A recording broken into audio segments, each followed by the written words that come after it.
warm welcome to everyone and thank you for joining this Hardman & Co Investor Forum. My name is Keith Hiscock and I'm the Chief Executive of Hardman & Co. These forums give investors the chance to hear a company's investment case and question the management. We're scheduled now to go to Bill Morgan, who is the CFO of Anglo Asian. A quick introduction.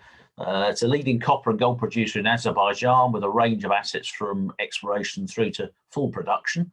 The group's profitable, pays regular dividends to its shareholders, it's got a market cap of just under £200 million. And as I said, we're lucky to have with us today Bill Morgan, who is the CFO. Bill, over to you.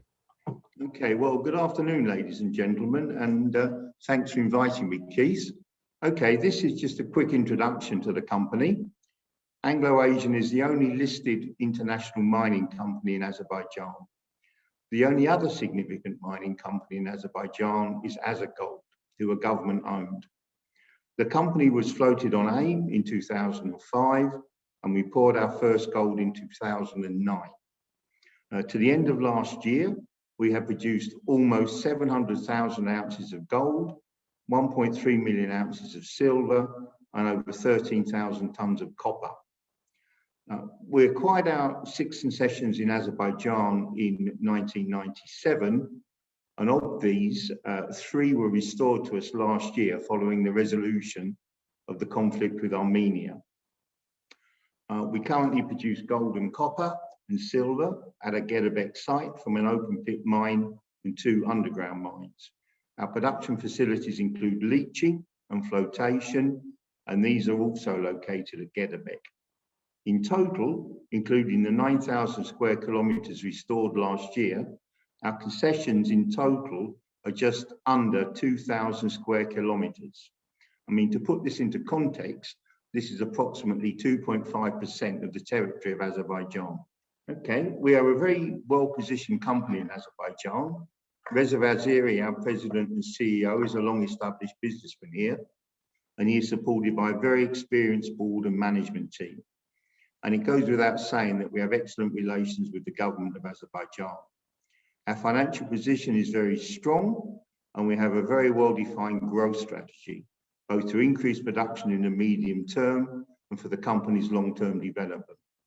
Last year, we produced just over 69,000 gold equivalent ounces of metal, and we are expecting to produce around the same level this year.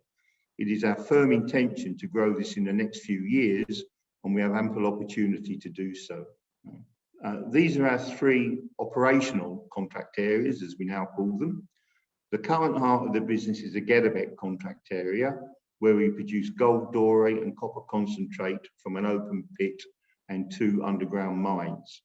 We have a wide range of processing facilities, including leaching and flotation. Our company broker, John Mayer, recently said that we can process just about anything. And frankly, he was not wrong. We also have a small mine at Gosha, which is 50 kilometres from Gedabek. All 3 territories have excellent exploration potential as they are situated on the Tethyan tectonic belt. This is a little bit about our financial performance. The company has performed financially very strongly over the last 5 years. Cash generation has been excellent, with net debt of $49 million at the end of 2015, transformed into cash of $39 million at the end of last year. Turnover and profits have both been rising, and we started paying dividends in 2018. For the year to the 31st of December 2020, we have already declared 6 US cents per share of dividends, but that does not include any final dividend. The company also has the simplest possible capital structure. We have 114 million ordinary shares in issue with no warrants or options outstanding. Current market cap is around 183 to 185 million pounds sterling. Of the capital, the directors and management own around about 42% of the share capital. Very rarely, and possibly even uniquely for an AIM-listed mining company, there have been no equity fundraisings or material equity dilution since the flotation. Okay, the company has several opportunities both to increase production in the medium term and for the longer term development of the business. We're in the third year of a 3-year exploration program at Gedabek, Gosha and Ordubad. We have already made several discoveries, which we are fast tracking into production. We're also looking to start production from the restored territories as soon as we can get access to these mines. Longer term, as well as exploiting our considerable existing contract areas, we're also looking to obtain new concessions in Azerbaijan. We also have ambitions to develop a project outside of Azerbaijan and to become a multi-jurisdictional miner. And we're currently negotiating a joint venture with Conroy Gold for a project in Ireland. Okay, this slide gives a lot of detail about the current exploration targets and program at the Gedabek contract area. Gedabek hosts a large number of exploration targets, and we are currently focusing on 4 areas of exploration. These are all within 10 kilometres of the processing facilities, which means this is very good when we come to develop them into mines. The closest is actually only 1.5 kilometres away from the processing facilities. The areas of current exploration are all known to host gold, gold copper, and polymetallic gold, copper, and zinc mineralisation. Regarding the mining type, the geometry of the deposit of Avshankly 1 potentially allows for open pit development, while we're expecting that Gilar, Ugor Deep, and Zafir are likely to be underground mines. Drilling work is planned this year at all 4 areas. However, priority will be given to Avshankly 1 due to the near surface mineralisation and Zafir because of the very thick mineral thickness that we've seen. These all have fast track development potential. The company has previously demonstrated its ability to fast track developments when it started mining from Ugor only 18 months after its discovery. We can bring mines very quickly into development because no additional permitting is required in our territory.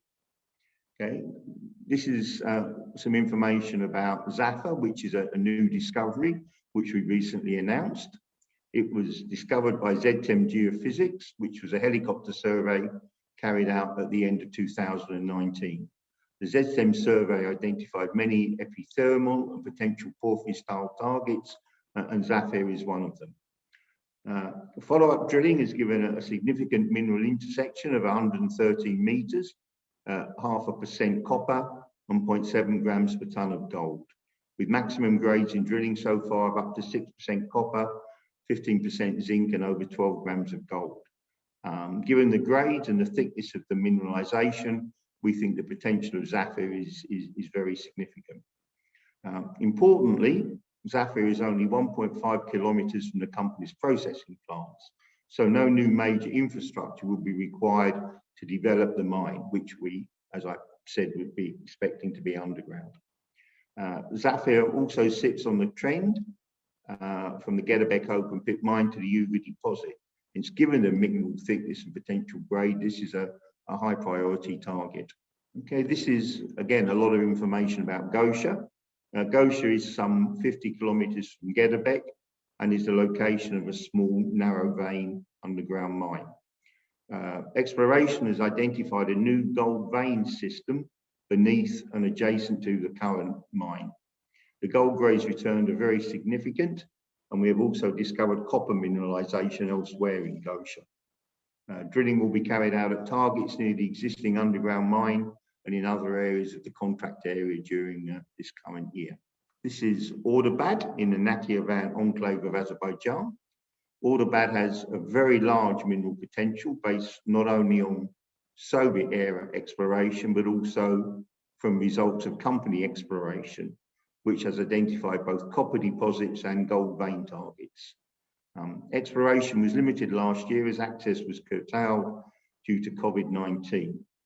However, drilling and ground-based geophysics is planned this year, and we'll be working very closely with the Azeri government and in collaboration with the Natural History Museum in London, who have a team which specialises in porphyry deposits.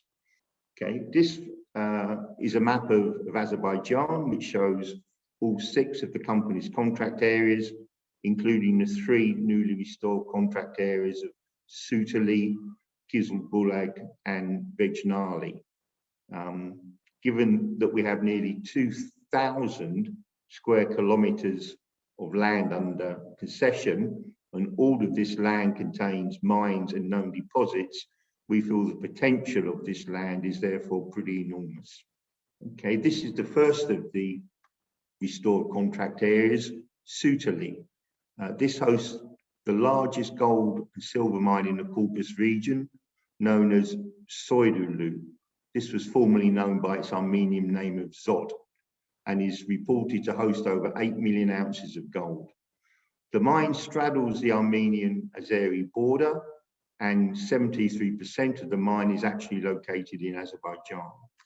It has been reported that recently that 120,000 ounces of gold was mined from this mine per annum. The Azerbaijan government has started to build regional infrastructure, and construction of a road from northwest Azerbaijan has already started. This will open up the area, which is mountainous. The company will evaluate the mine with formal permission to access the site is given by the government of Azerbaijan, and we're also compiling a database about this mine. Okay, this is Kizzlebullag in Karabakh and Vejnali in Zangilan. Kizzlebullag hosts a substantial mine which is producing copper and molybdenum, known as a Kashan mine. It's reported to contain 275,000 tonnes of copper. There is also significant processing infrastructure by the mine. Vejnali is the most southerly of the contract areas and is located in the Zangilan region of Azerbaijan. It is known to host the Vejnali copper deposit. However, the extent of historical mining of the deposit is unknown. We're looking forward to accessing Vejnali in the near future. It is located in the strategically important Zangilan region. A transport corridor through Armenia has been agreed between Armenia and Azerbaijan, linking the Zangilan region to Nakhchivan. This will provide road and a possible rail access to the deposits of Ordubad, and is likely to have significant positive impact on the potential development of the region.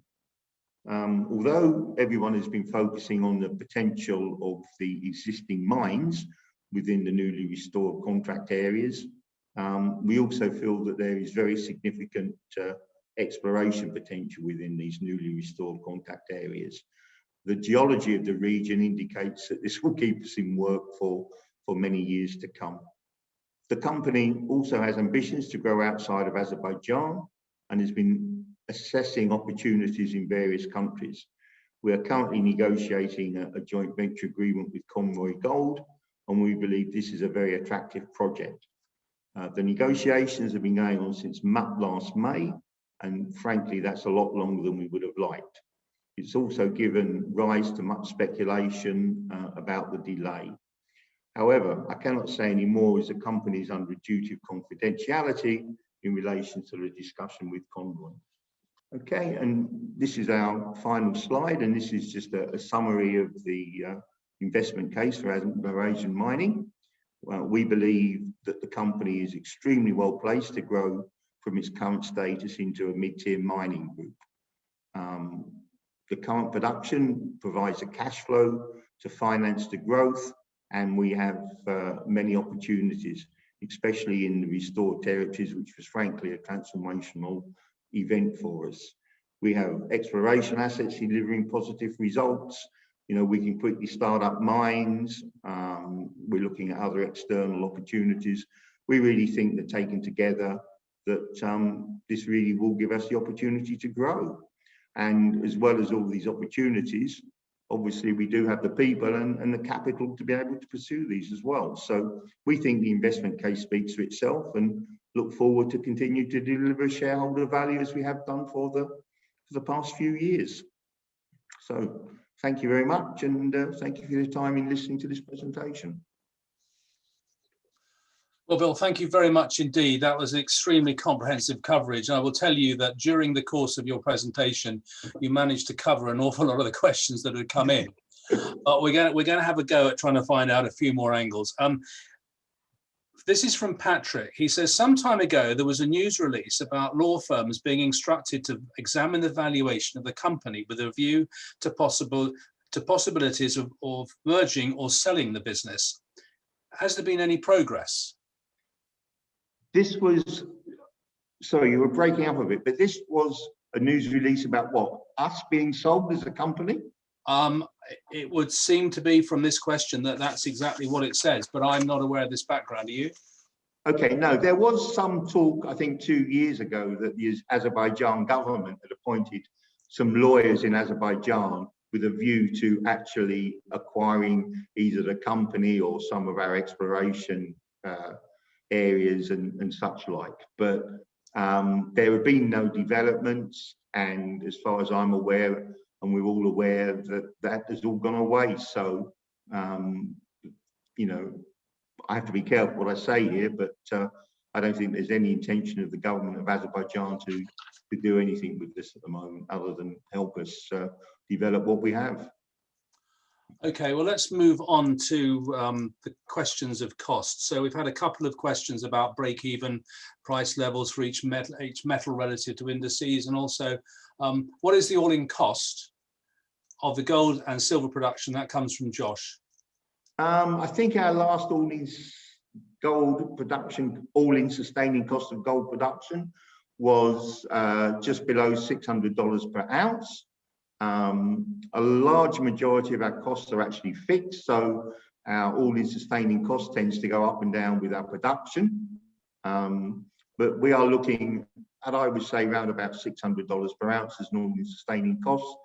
And we feel, or we don't feel, we know that that is a very low cost for the industry. This is because Azerbaijan is a very low-cost jurisdiction, and we've got excellent infrastructure. So, for instance, we get electricity from the grid, which is very cheap. We don't have to generate our own electricity, which a lot of mines do, and spend a lot of money on diesel, for instance.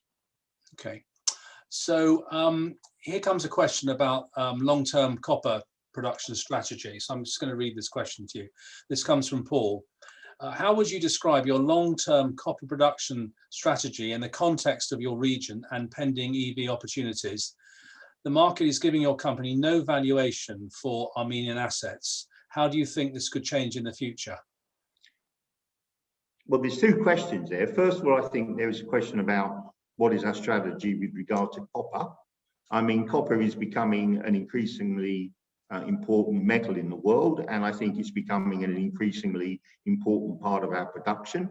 If you look at our production over the last few years, we are producing more copper, and given the types of deposits that we're looking at, I think that is a trend that we would expect at least to continue and probably increase slightly. Regarding the valuation that the market is placing on our, three newly restored contract areas, I can't really comment on that, but I think that obviously once we actually start to demonstrate that we can do something with these contract areas, I think then the market value really will come through. So I think the moment we start actually mining or doing anything in these contract areas, rather than saying we're waiting for access, that is when I think the market will really start appreciating what a transformational event this has been. You talked about the Conroy Gold venture in Ireland, which you obviously can't say a huge amount about, but why would you be interested in, with all the other opportunities you have, why would you be interested in yet another additional opportunity? What was the catalyst for that?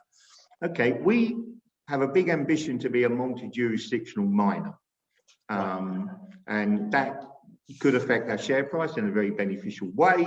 And I think it demonstrates to the world that we really are not just a little local Azeri outfit, but we have got the potential and the ability to be an international mining company. So that is the rationale for actually doing something outside of Azerbaijan.